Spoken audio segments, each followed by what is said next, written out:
తెగల రోడ్డు మార్గం పూర్తిగా దెబ్బతింది. సంబంధిత అధికారులు రోడ్డు మార్గం బాగు చేయాలని గ్రామస్తులు కోరుతున్నారు.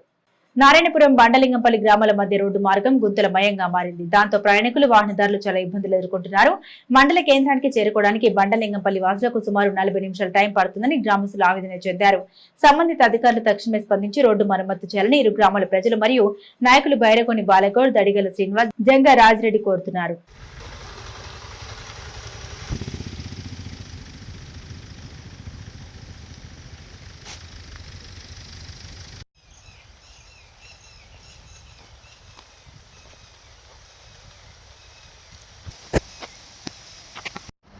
అందరికీ నమస్కారం.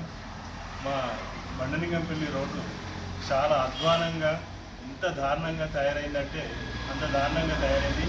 రాత్రి వేళలో ఎవరైనా బండిపైన మా బండలింగంపల్లి రావడానికే భయపడుతున్నారు. అట్లాగే ఎవరైనా రాత్రి వేళల్లో ఆపద సమయంలో వారిని హాస్పిటల్ తీసుకురావాలంటే 40 నుంచి 50 నిమిషాలు టైం తీసుకుంటుంది. మార్గ మధ్యంలో ఆ వ్యక్తులు చనిపోయే పరిస్థితి కూడా ఉంది. మేము పలుమార్లు అధికారులకు విన్నవించినాం మా రోడ్డు సత్వరమే చేయాలని. అయినా ఏ ఒక్క అధికారి పట్టించుకోవట్లేడు. దయవించి మా బండలింగంపల్లి రోడ్డును సత్వరమే అతి తొందరలో మా రోడ్డు నిర్మాణం చేసి మా గ్రామ ప్రజల అవసరాలు తీర్చాలి. అట్లాగే అనేక మార్లు మేము మా మంత్రులకు కానీ ఎమ్మెల్యేలకు కానీ వినతి పత్రాలు అందించాము. ఇది టెండర్ అయింది అని అంటున్నారే తప్ప మరి పని మాత్రం స్టార్ట్ అవ్వడం లేదు.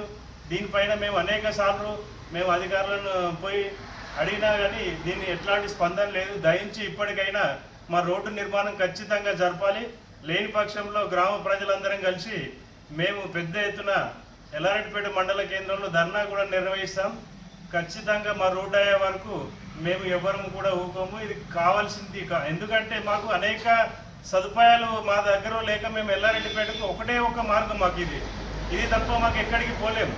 కాబట్టి ఇది మాకు ఖచ్చితంగా ఈ రోడ్డు నిర్మాణం చేయాలని కోరుకుంటున్నాం. ఎల్లారెడ్డిపేట నుంచి బాగా గుంతలైంది. మంచం పోవత్తలేదు, రావత్తలేదు. ముసలిళ్ళకి ఇబ్బంది అవుతుంది. ఆడికి ఇంటికి కారు రావాలంటే గంట టైం ఎక్కువ అవుతుంది. ఆటోలు కూడా వస్తలేవు. ఇంటికే ఇబ్బంది బాగా అవుతుంది. పిల్ల పాపలతో పాడిపడి